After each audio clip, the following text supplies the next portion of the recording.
Sweden, this is Democracy Now! Right now we are facing an existential crisis. The climate and ecological crisis, and it will have a massive impact on our lives in the future, but also now, especially in vulnerable communities. And I think that we should wake up, and we should also try to wake the adults up, because they are the ones who, their generation is the ones who are mostly responsible for this crisis. Greta Thunberg has arrived in Lisbon, Portugal today after a nearly 3-week journey across the Atlantic to attend the UN Climate Summit in Madrid, Spain. We're broadcasting from the place where her school strike for climate began, Stockholm, Sweden. Greta will be honored here Wednesday with the Right Livelihood Award, widely known as the Alternative Nobel Prize. We'll speak with another Swedish high school student who'll accept the award on Greta's behalf. And today is the International Day of Persons with Disabilities. We'll speak with Ethiopian disability rights activist Yetnebersh Nugusi. She received the Right Livelihood Award in 2017. She's been blind since she was 5. The reason I won it was on my innovative approach to call for inclusion instead of specialized services for persons with disabilities in Ethiopia. Then, as the UN Climate Summit begins in Madrid, we'll look at the place it was originally supposed to be, even before Chile. It was Brazil. In one of far-right President Jair Bolsonaro's first acts in office, he canceled the summit. Since then, there's been growing violence against indigenous forest protectors in the Amazon. We'll speak with Fiona Watson of Survival International, whose group won the Right Livelihood Award years ago. All that and more coming up.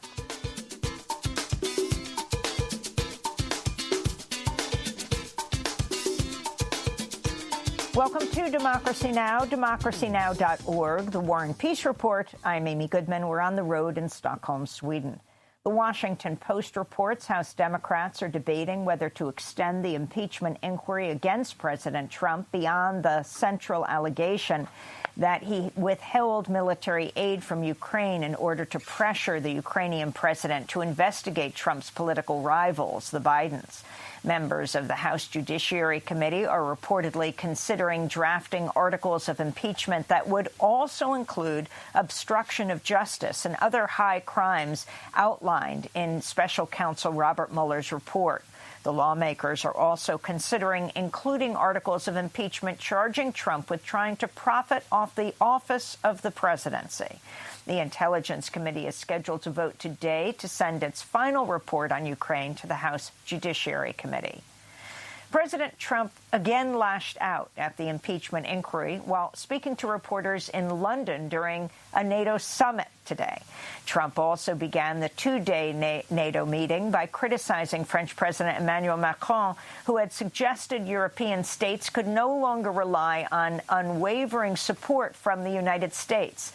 Trump and Macron are slated to meet later today. California Republican Congressmember Duncan Hunter will plead guilty in federal court today in a campaign finance violations case. He's accused of misusing $250,000 of campaign money for personal use, including to finance numerous romantic affairs with congressional aides and lobbyists. His wife, Margaret Hunter, already pleaded guilty to conspiracy to misuse campaign funds in June. Hunter has not said whether he'll resign from his congressional seat. Hunter was an early supporter of President Trump and tried to claim the charges against him were a witch hunt before deciding to plead guilty. The U.S. Supreme Court is slated to hear arguments today in a case that pits about 100 Montana residents against the oil giant BP, one of the largest companies in the world. The residents are demanding the Atlantic Richfield Company, which is owned by BP, clean up decades of arsenic pollution from a massive copper smelter. The company's arguing It's only required to clean up the site to Superfund standards. The case could have sweeping significance for other Superfund sites across the United States. In the Philippines, 500,000 people were forced to evacuate their homes as the powerful typhoon Kamori swept across the archipelago. The airport in the capital, Manila, was closed for 12 hours, grounding hundreds of flights. At least one person was killed. Authorities are now warning of deadly landslides and storm surges from the rainfall. Scientists say climate change is intensifying the strength of typhoons. Meanwhile, in Madrid, Spain, protesters gathered outside the first day of COP25, that's the UN Climate Change Summit, to demand urgent action on the climate crisis. This is Blanca Lagunas. Today we are here in Madrid because COP25 is starting, where leaders and multinationals are going to make decisions about our future. We have joined together from more than 20 countries for this Extinction Rebellion protest, calling for real solutions. We are giving leaders an ultimatum, and we are asking them to tell the truth and find real solutions. Democracy Now! Will be broadcasting live from the UN Climate Summit beginning this Friday and all next week. In Iran, Amnesty International says at least 208 people were killed in Iran's brutal crackdown on nationwide protests last month, but that the true death toll is likely much higher. The protests erupted after a massive increase in fuel prices. Iran sought to suppress information about the deadly crackdown by imposing a near-complete internet shutdown across Iran. In Honduras, 7 men were sentenced to up to 54 years in prison for the 2016 murder of indigenous environmental activist Berta Cáceres. Cáceres was fighting the construction of a major hydroelectric dam on Lenca indigenous land when she was shot to death in her home in March of 2016. She was the winner of the prestigious Goldman Prize for Environmental Defenders in 2015. A court has ruled Cáceres' killing was ordered by executives of the Honduran company behind the dam, known as DESA, who hired the convicted hitmen to carry out the killing. At least 2 of the men involved in the murder were trained by U.S. military forces.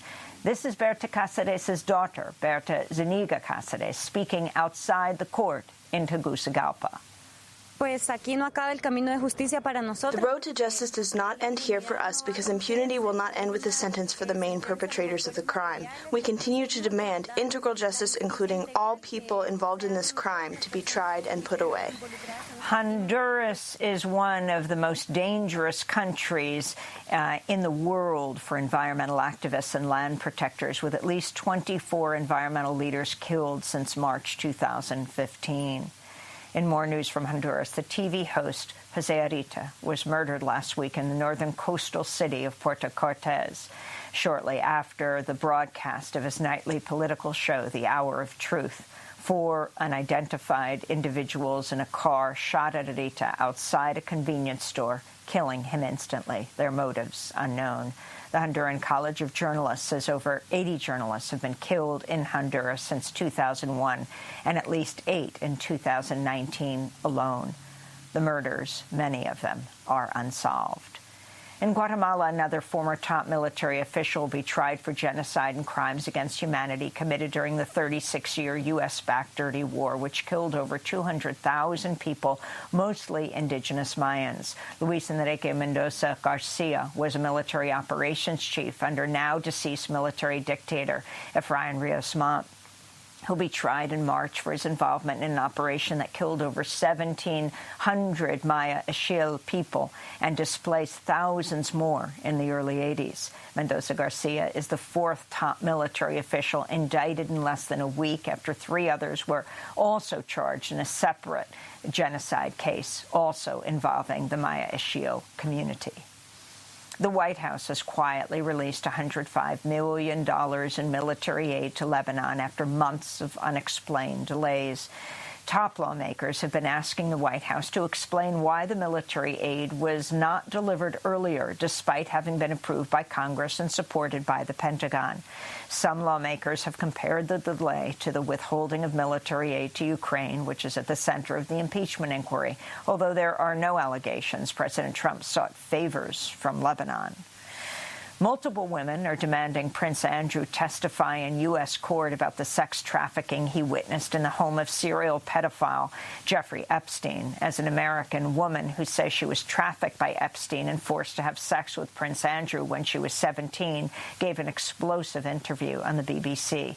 This is Virginia Giuffre. And it was a wicked time in my life. It was a really scary time in my life. I had just been abused by a member of a royal family. So when you talk about these chains, I wasn't chained to a sink, but these powerful people were my chains. I didn't know what could happen. And I couldn't comprehend how on the highest levels of the government and powerful people were allowing this to happen, not only allowing it to happen, but participating in it. Giuffre says she was first lured into Epstein's sex trafficking operation while she was working as a locker room attendant at President Trump's Mar-a-Lago resort. Prince Andrew has rejected Giuffre's account. He's been forced to step back from all royal duties. The Washington Post reports healthcare industry lobbyists help write or revise opinion articles published by at least 3 state lawmakers that criticized Medicare for All. Montana Democratic State Representative Kathy Kelker and State Senator Jen Gross both included language in their opinion articles that was written by a lobbyist for a multi-million-dollar industry group funded by private insurers and drug companies. Ohio Republican State Senator Steve Huffman also wrote an article criticizing Medicare for All with the help of an industry lobbyist. And in Detroit, about 90 foreign students of a fake university created by the Homeland Security Department have been arrested in recent months. The students arrived to the United States with a student visa that was later revoked because it was revealed the University of Farmington in Metro Detroit was a fake college. Since January, a total of at least 250 students have been arrested by ICE, that's Immigration and Customs Enforcement, on immigration violations as part of an operation by the federal government that lured international students, mostly from India, to attend Farmington University, which marketed graduate programs in computer studies and technology. Many of the students arrested have been deported to India, while others are appealing their deportation orders. And those are some of the headlines. This is Democracy Now!, democracynow.org, The War and Peace Report. I'm Amy Goodman. We're on the road in Stockholm, Sweden, where we're covering the 40th anniversary of the Right Livelihood Awards, widely known as the Alternative Nobel Prize.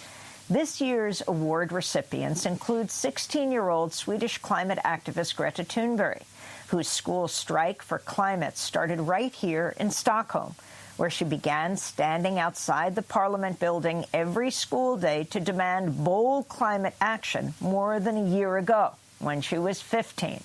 Her act of resistance soon became a global movement, with millions of youth around the world leaving school and taking to the streets to demand swift action to halt the climate crisis. Greta Thunberg is not here in Stockholm for the award ceremony. In fact, she just arrived in Lisbon, Portugal today after a nearly 3-week-long journey by boat across the Atlantic Ocean to participate in the 2019 United Nations Climate Change Conference. That's COP25 in Madrid, Spain. She was on her way to Santiago, Chile, where the climate talks were supposed to be held when Chilean President Sebastián Piñera canceled the conference amidst mass anti-government protest. It was then rescheduled to Madrid, causing Greta to reverse course and head back to Europe.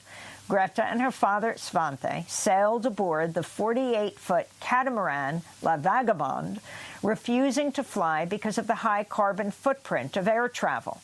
In September, I sat down with Greta Thunberg in our Democracy Now! Studio in New York. She explained how she launched the school strike for the climate last year. The more involved I got in the climate movement, the better I feel, the happier I feel, because I feel like I'm doing something important, something meaningful. So talk about what happened, what you did just about a year ago now. You were 15 years old. You went in front of the Swedish Parliament every single day at the beginning? Yeah. every school day, not Saturday and Sunday, but every school day for 3 weeks until the upcoming election. And then that was my plan to stop after the election. But then on the Friday, September 7th,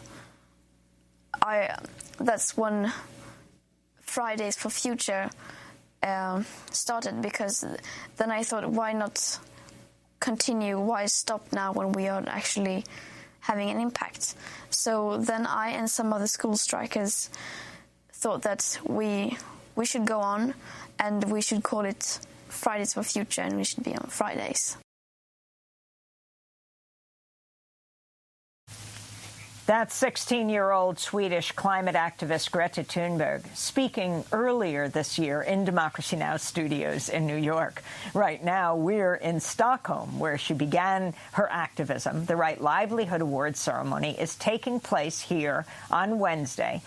In a statement, Greta said, quote, "I'm deeply grateful for being one of the recipients of this great honor, but of course, whenever I receive an award, it's not me who's the winner. The Right Livelihood Award is a huge recognition for Fridays for Future and the climate strike movement."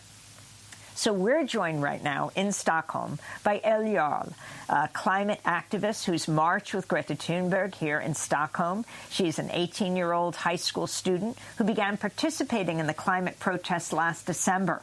Along with other youth climate activists, El will accept the Right Livelihood Award on Greta's behalf. She is an activist here with Fridays for Future Sweden. Elle, it's great to be with you here on this first day of our broadcast in Stockholm, for you to be our first guest to place us in the place where you and Greta have really helped to lead this movement that has gone global. Why did you get involved last December? I got involved because I read up a lot about the climate crisis, and it was such a big problem, and I wanted to do something, and I wanted to help make a change in the world. And then I saw that she was striking, or my father showed me, and I was like, that's something I can do. And it seemed to be making a change, and people were talking about it. Then I went, and I stuck around. So I should say, as we're speaking here, your pal Greta is in Lisbon. She's just made landfall. And she is about to actually speak. Others are speaking first at the news conference. And if she does begin to speak as we're doing this segment, we'll go directly live to her. Your father's a scientist? Yes, he is. So I've always grown up with lots of scientific talking around the house, and it's made me really curious to learn more. What do you think of our president, President Trump in the United States, saying climate change is a hoax? Well, yeah, listen to the United Science. It's out there, and it's their responsibility to read up and educate themselves, all leaders of the world. So that's what you were telling Swedish parliamentarians when you joined Greta on the steps of the Swedish parliament. How did the MPs, how did the members of parliament respond to you? How many were you in last December? When I first joined, there were about 30 people there that day. Well, most of them don't say much. They ignore us, or quite a few of them just walk by the strike. Others, yeah. And what has it meant to you that this has gone global, that so many young people are going out on Fridays, leaving school, and demanding change? It's fantastic. I mean, I joined just before the movement fully exploded. So I really saw the change, and it's spreading to more and more places around the world. And it's something that my generation needs. We need to say enough and force action to a fair future. And we are doing that now. So you've been outside the parliament week after week, but then were you invited inside to address the parliament? No, we haven't been. Ever? No. So what is it like for you to see Greta addressing the European Union, addressing the United Nations?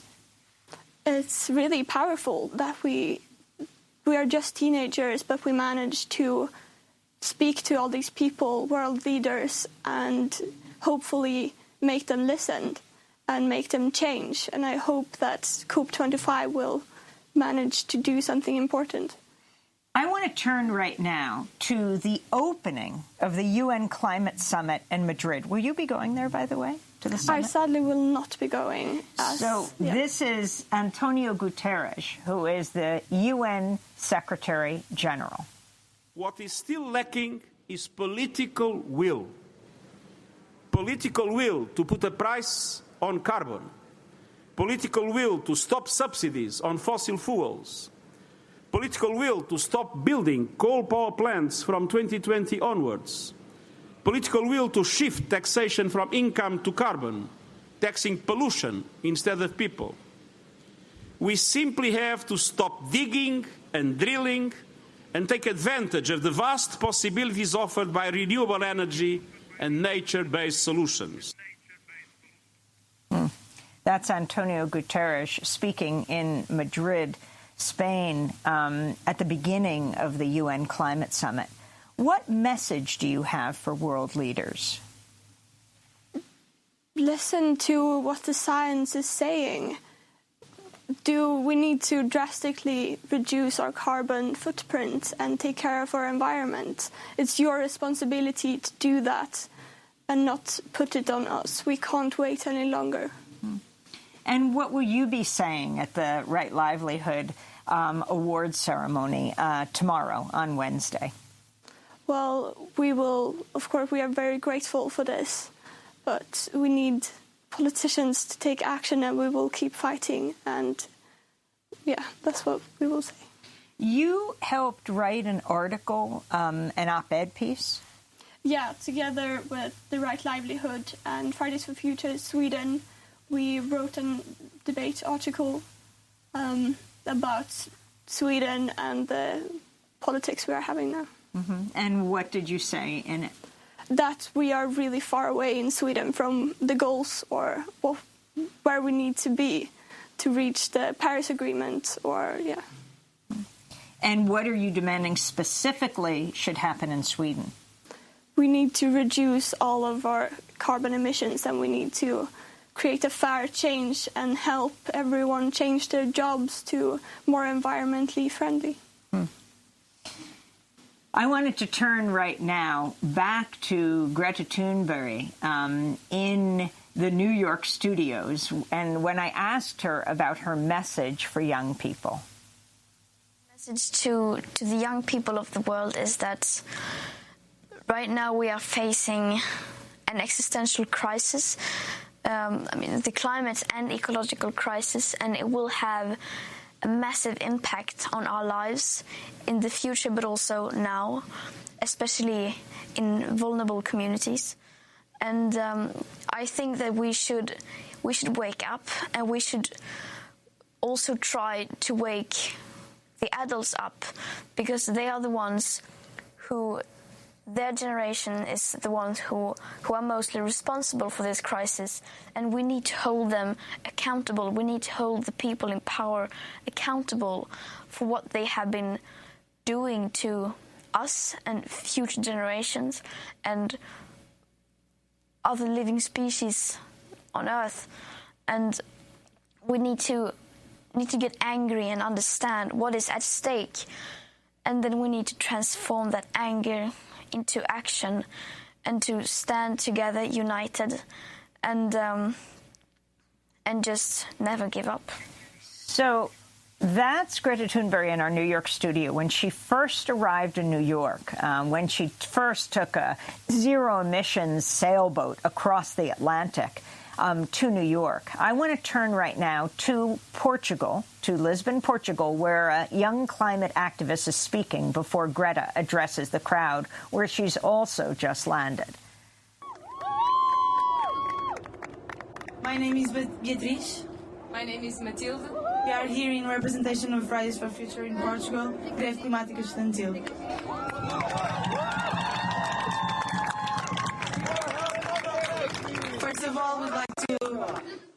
First of all, we'd like to give a warm welcome to Greta and her crew, and we hope you enjoy Lisbon and your Caldo Verde.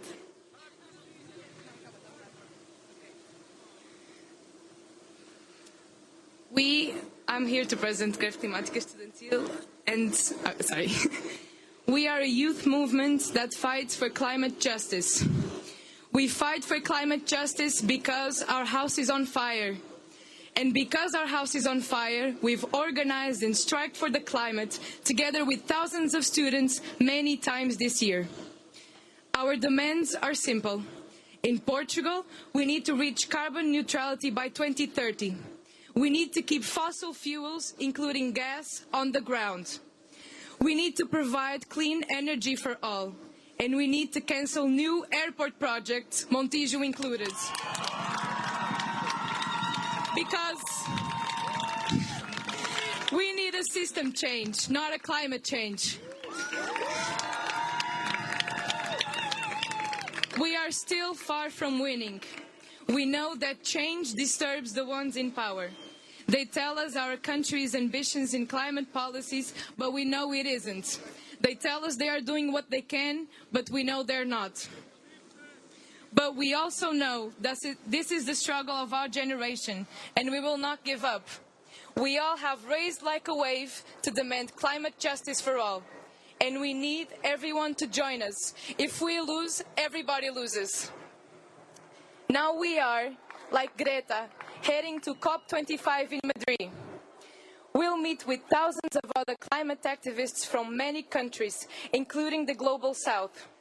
There, we'll be protesting once again against the priority given to profit over our lives. The seas are rising, and so are we. Greta, thank you for having inspired the youth. Thank you for being radical in your speech. Thank you for showing politicians and corporations that will no more accept the climate chaos they've provoked. Greta, don't stop. Because together we are going to change the system and demand climate justice for all. We are the ones we have been waiting for, and we will put out the fire in our house. Thank you and welcome.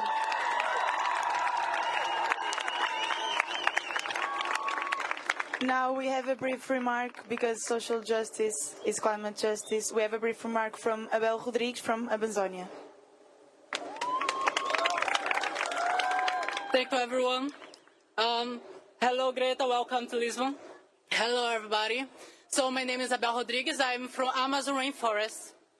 And basically, I want to say that the world needs to know that the Amazon rainforest is being killed by corporations, by injustice corporations. And I have to say to the world that the people from Amazon rainforest are being killed every day, and the world needs to know this.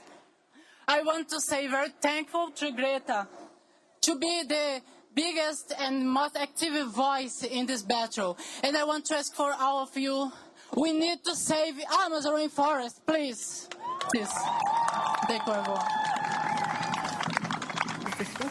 You've been listening to the news conference that's being held as Greta Thunberg has made her way to Lisbon, Portugal. We're going now to return to that news conference which Greta will be addressing. So I'd just like to say a few comments about the trip. It's not really recommended to cross the North Atlantic this time of year. Whether it's sailing across an Atlantic, looking after your child, traveling around America, researching, however you want to do it, I hope that by working together, we can do it in a much easier and better way.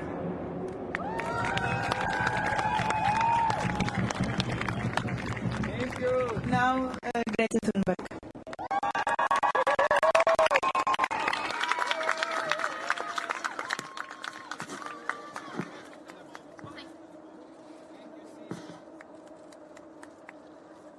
Well, first of all, thank you everyone so much for coming here and for welcoming us. It feels very good, doesn't it, to be welcomed in such a way. So thank you so much, and of course, thank you to Elena, Riley, Lenny, and Vicky for making this possible. And I owe you so much. And just thank you. And And thank you everyone else who has been helping us for making this possible. And I'm so grateful for having done this trip and for having this experience. And I am so honored to be here in beautiful Lisbon and Portugal. And thank you so much for having us here.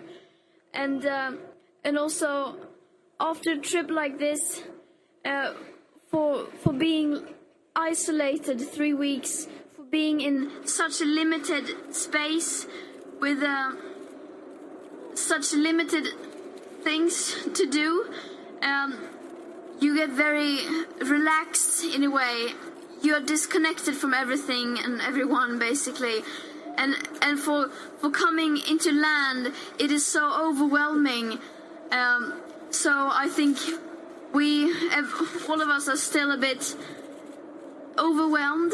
So you will have to bear with us.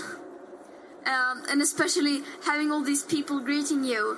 It feels amazing, but our brains are not used to it yet.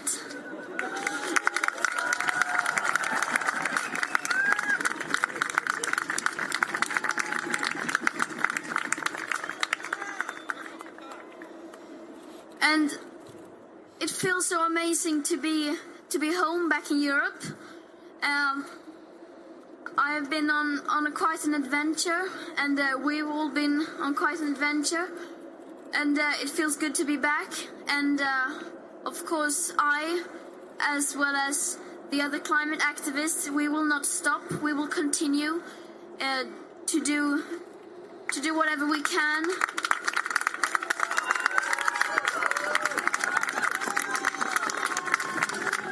Continue to travel around and to put pressure on people in power, and to make sure that they prioritize this highest. And then we eventually we will be going to COP25 in Madrid, and we will continue the fight there to make sure that within those walls the voices of the people are being heard, and that the voices of the future generations are being heard, and that the voices from the people, especially from the global south, are being heard. And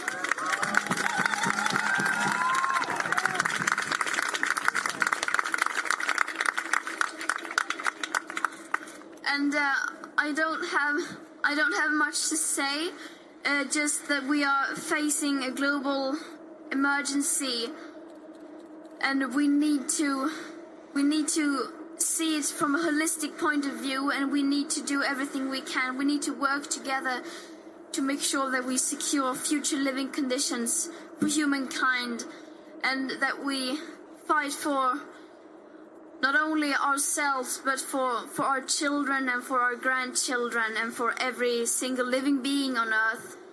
And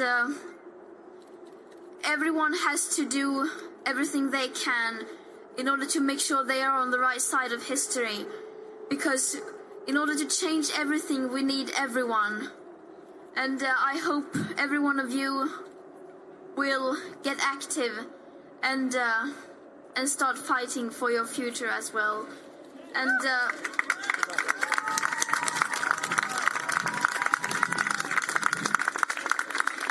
once again, thank you to these people, to Riley, Lenny, Elena, and Nikki for doing this.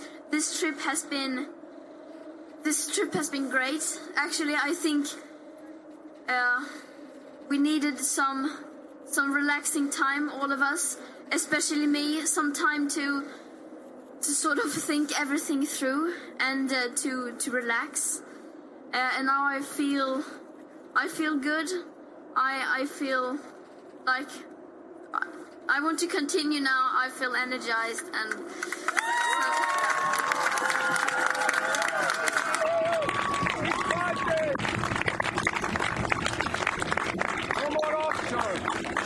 That's I don't know what else to say. Greta Thunberg speaking from Lisbon, Portugal, where she has just made landfall after a 3-week catamaran journey with her dad and another family aboard La Vagabonde. This is live television, and we're broadcasting from Stockholm, Sweden, where Greta began her climate strike. We're on television, we're on radio, we're on the internet at democracynow.org.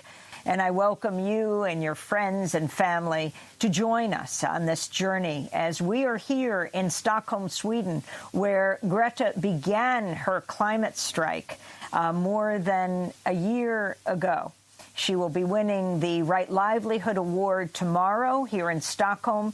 But instead of her being here, other of her sister and fellow students will be receiving the award. We want to thank El Jarl, who is a school striker, part of Fridays for Future Sweden, who will be receiving that award here in Sweden, while Greta makes her way to Madrid for the UN Climate Summit. When we come back, today is the International Day of Persons with Disabilities. We'll speak with the Ethiopian disability rights lawyer Yetnebersh Nugusi, who received the Right Livelihood Award in 2017. She's been blind since the age of 5. Stay with us.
The Captain by The Knife, a Swedish band, here on Democracy Now!, democracynow.org, The War and Peace Report. I'm Amy Goodman. We're broadcasting from Stockholm, Sweden. Before we make it to Madrid on Friday, where we'll be broadcasting for the next 6 days. Next week, Ethiopian Prime Minister Abiy Ahmed will be awarded the 100th Nobel Peace Prize in Oslo for his role in brokering a historic peace deal between Ethiopia and Eritrea. While in office, he's lifted the state of emergency in Ethiopia, released thousands of political dissidents from prison, and appointed women to a record half of the cabinet positions.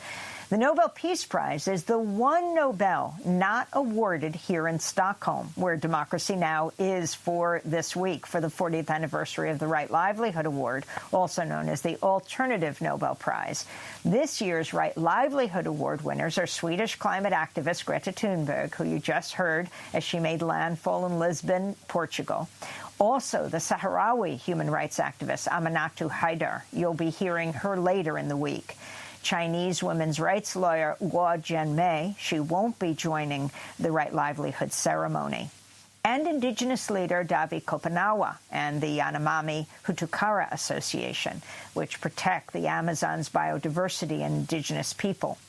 Former award recipients from around the world have gathered here to honor these incredible activists, including Yetnebersh Nugusi, a lawyer and disability rights activist from Ethiopia, director for advocacy and rights as Light for the World, and is the former chair of the Ethiopian National Association of Blind Women's Wing. She's been blind since the age of 5. In 2017, she was awarded the Right Livelihood Award. She's joining us here at our studios in Stockholm as we mark this International Day of Persons with Disabilities. Yeti, thanks so much for joining us here. It's an honor to have you with us. Talk about your activism. What got you started? Thank you, Amy, and it's so amazing to be live on this Democracy Now! Well, as you mentioned, I got blind when I was 5. Then I was born and raised in rural Ethiopia, where the fate of a girl child is to get married early. So I was no more considered valuable in that community because I was not fit for marriage. But my mom and my grandma made sure that I got education, but I got a special education in a special school for the blind. So that was very good, and we were only 60 girls and 60 boys, only 120. As I joined the government school after grade 6, because the special school could not afford taking us in, I realized that I was different. So we were 76 in a classroom, but I was the only blind girl and I was the only blind student. So it was different for the students. They were not happy to sit with me, so I had no friends until I got into the first semester. So I realized that I was special, and I realized that I had to work more, I had to excel more to be considered normal. So that's the passion, and that's the time when I started my activism, that I am just different like you, and I want just the same rights as you want, and I want equality. So that's where my activism starts and still going on. Unfortunately, disability-based discrimination is a global phenomena. It happens in the US, it happens in Asia, and I'm just coming in from Turkey, where I was speaking in an event again on inclusion of persons with disabilities. So it's a global phenomena, and it's growingly that the rights of persons with disabilities being violated, and every day their quality of life is significantly deteriorating. So it's about becoming the voice. You not only went to the schools of Ethiopia as an undergraduate, but you became a lawyer. Yes, I became a lawyer because I decided, as I grew in that I'm different, I decided that it's my human rights to be included, and people should know more about their rights and their duties. So that's where I decided to study law, and I am one of the first 3 blind female lawyers in the country who decided to study law. Can you talk about what rights are enshrined in the UN Convention on the Rights of Persons with Disabilities? You know, it's very interesting because the UN Convention on the Rights of Persons with Disabilities has only come to entry into force in 2010. It was adopted in 2006. So many people think that it contains new rights. Unfortunately, that's not the case because all the rights in the UN Convention on the Rights of Persons with Disabilities did exist before.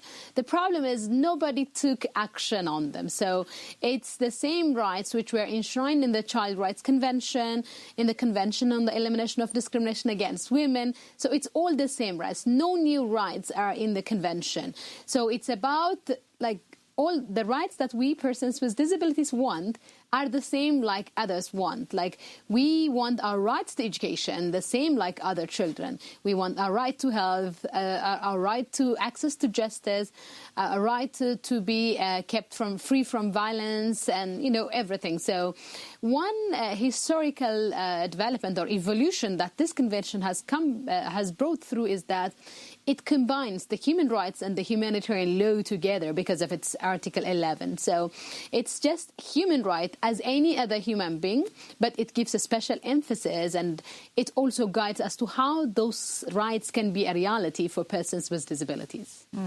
Can you talk about being a woman with disabilities and what that means? Yeah, it's interesting because women are also among the minorities where they didn't get where they want to be because of social attitude. So when you have a disability and when you are a woman, then the stereotype that you fight with becomes double. So unfortunately, there are more women with disabilities internationally, according to the World Disability Report, but you don't see them quite often. Like you don't see them in leadership in the disability movement. You don't see them in the women's movement. So they look to be missing from both very crucial and vibrant civil rights movements. So it's clear that there are more women with disabilities, but they're not yet empowered. They're not visible enough. And I would hope, especially next year with the Beijing Plus 25 in 2020, I would hope that there will be a breakthrough to really recognize and make this section of the community more visible. Here we are in Stockholm. In Oslo next week, your Prime Minister, Abiy Ahmed, will be receiving the 100th Nobel Peace Prize next week. Talk about the significance of him receiving this award. And then I want to ask you about an appointment he recently made of you to chair the Reconciliation Commission. Yeah, it's very interesting that our Prime Minister is winning, and I think he's the first Ethiopian. And the fact that he's number 100 is also something significant. However, as the Nobel Peace Prize Committee also announced that he is undertaking a work in progress, because normally this kind of prizes do not come simply as an achievement recognition. They also come as a recognition of your efforts. So, yes, he has contributed to the peace between Ethiopia and Eritrea, and of course, he has done a number of positive actions towards realizing peaceful Horn of Africa as a region, and so on and so forth. But it's also clear that he is still confronted with a number of challenges when it comes into peace in the country, and also sustaining development and fair and democratic society in the country. But I believe that this is a work in progress, and I'm so happy that he's receiving this. And I hope it also signals the message that this award, this prize, is not simply for Ethiopia, but this I would think that this is a prize for Africa, in particular for the region Horn of Africa. And in particular, we have to say that this is a prize which goes both for the Ethiopians as well as for the Eritreans. For peace takes two. Whereas conflict, you can be one is enough for conflict, but for peace at least it takes two. So it's an award and recognition for both Ethiopia and Eritrea as a country, and of course the leaders, Dr. Abiy, as well as President Isaias as president of Eritrea. Can I ask you about the criticism of Dr. Abiy weeks after the announcement of the Nobel Peace Prize that he would be receiving it? He came under harsh criticism over his silence in the face of protests that police said had resulted in the deaths of 67 people. Explain what happened. Yeah, it was unfortunate that, even though a number of reforms have been gone, still we're facing a number of challenges in Ethiopia. And, of course, internally, it looks like that we have newly emerging conflicts among people. So that has happened. And as you said rightly, that the government was being questioned for the silence. It's true that there are things that he has achieved, but that doesn't mean that he has finished his homework, or that doesn't mean that Ethiopia has been fully back into peace. So that is, again, a message that we need to do things differently if we really want to achieve peace in the country. And what does it mean that you're going to be head of the Reconciliation Commission?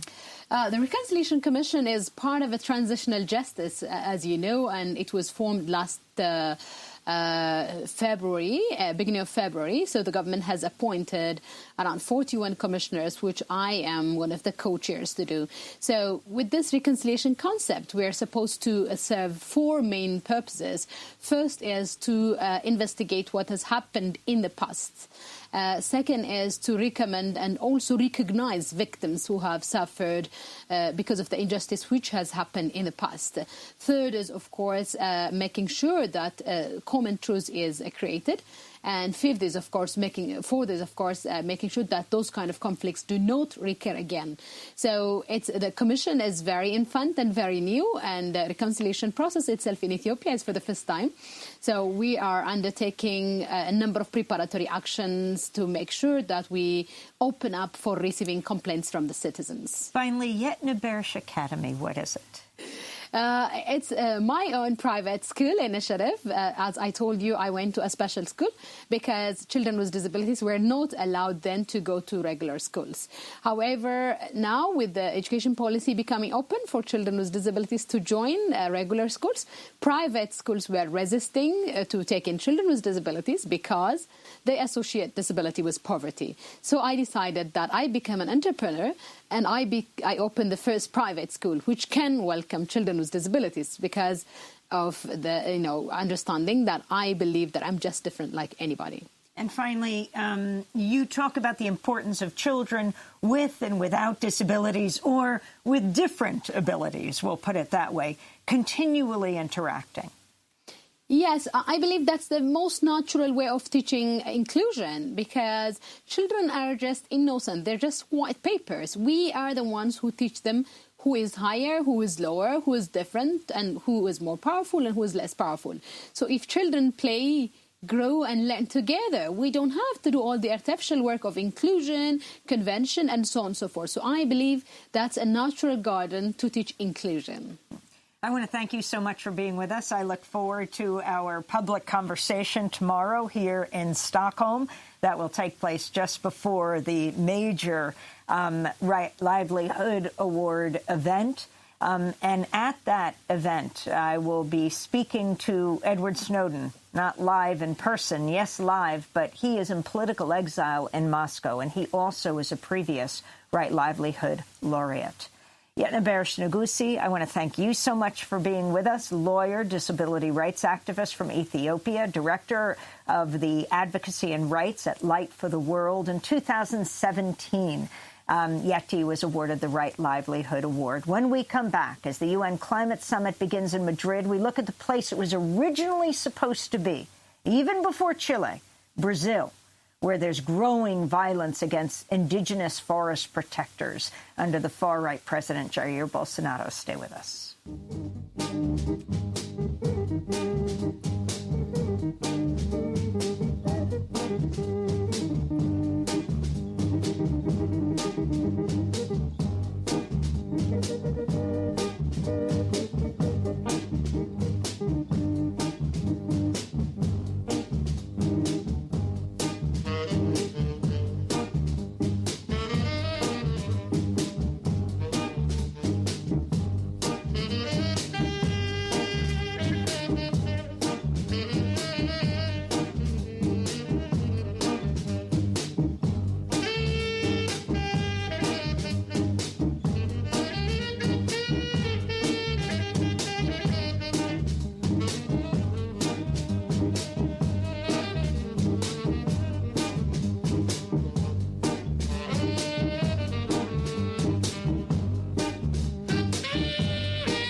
My Own Memory by Mulatu Astatke, the Ethiopian musician.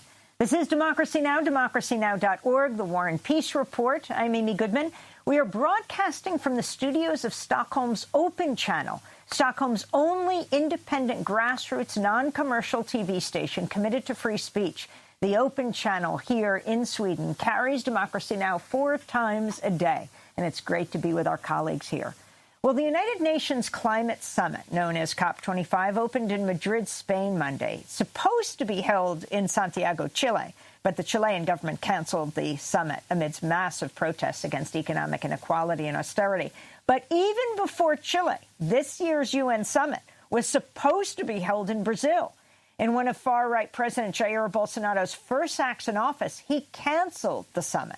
His foreign minister has described the climate change as a Marxist plot. Since then, there's been growing violence against indigenous forest protectors in the Amazon. Last month, an indigenous forest protector named Paulo Paulino Guajajara was shot dead in the Amazon by illegal loggers. Guajajara's death came a month after human rights groups warned in an open letter the Amazon's last uncontacted indigenous people face genocide amidst raging fires and mounting incursions into their territories. Well, for more, we're joined in these last few minutes by Fiona Watson, Advocacy and Research Director for Survival International. That's the group that won the Right Livelihood Award back in 1989. We welcome you to Democracy Now! It's great to see you, Fiona. We only have a few minutes right now as we played live Greta Thunberg making landfall in Lisbon, Portugal, making her way to the UN summit. But talk about what the indigenous people of Brazil face right now. Well, the indigenous people in Brazil are literally on the front line, and we've seen with the death of Paulo Paulino Guajajara, an Amazonian forest guardian whose group of people were standing up to the loggers and the invaders. They are paying literally with their lives. They're also paying with their livelihoods and their resources. Their lands are being plundered. Invasions of indigenous territories since Bolsonaro took power are up by 40% since last year. Deforestation is up 92%. So these are really shocking figures, and things look set to get worse because Bolsonaro's agenda, he's made it quite clear, is a very racist agenda against indigenous peoples. These are the people who, as Davi Kopanawa, who is a winner of this year's Right Livelihood Award, a Yanomami Indian, says, the indigenous people are not only standing up protecting the Amazon forest for themselves, but for humanity, because of the crucial role it plays in helping to regulate climate change. Talk about in uncontacted tribes. What does that mean? That means people who live mainly in the Amazon region, who have no contact with surrounding society. They may have sporadic contact with neighbouring tribes, but very little. These are usually people who, several hundred years ago, have escaped things like, say, the rubber boom, the atrocities, the enslavement. So it's a means of self-preservation and protection to choose to live as far away as possible in isolation. And these are the most vulnerable people on the planet.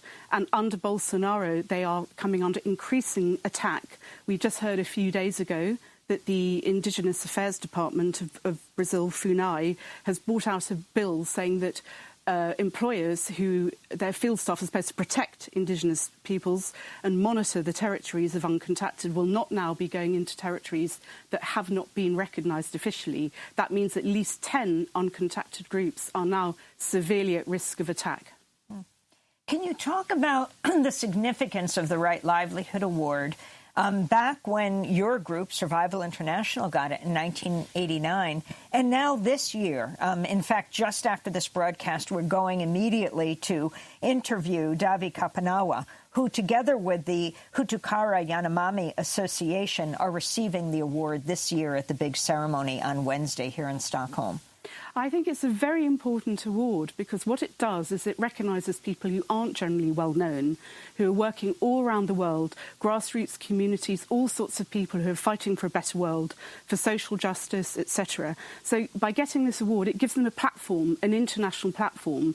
And in today's globalised world, that's extremely important. And it acts like a big family. So there's a lot of sort of rich, if you like, sort of cultural mixes within the Right Livelihood family. And when Survival won it in 1989, we in fact invited Davi to accept it on our behalf in the Swedish Parliament. And this brought huge attention onto the Yanomami issue because they were facing genocide.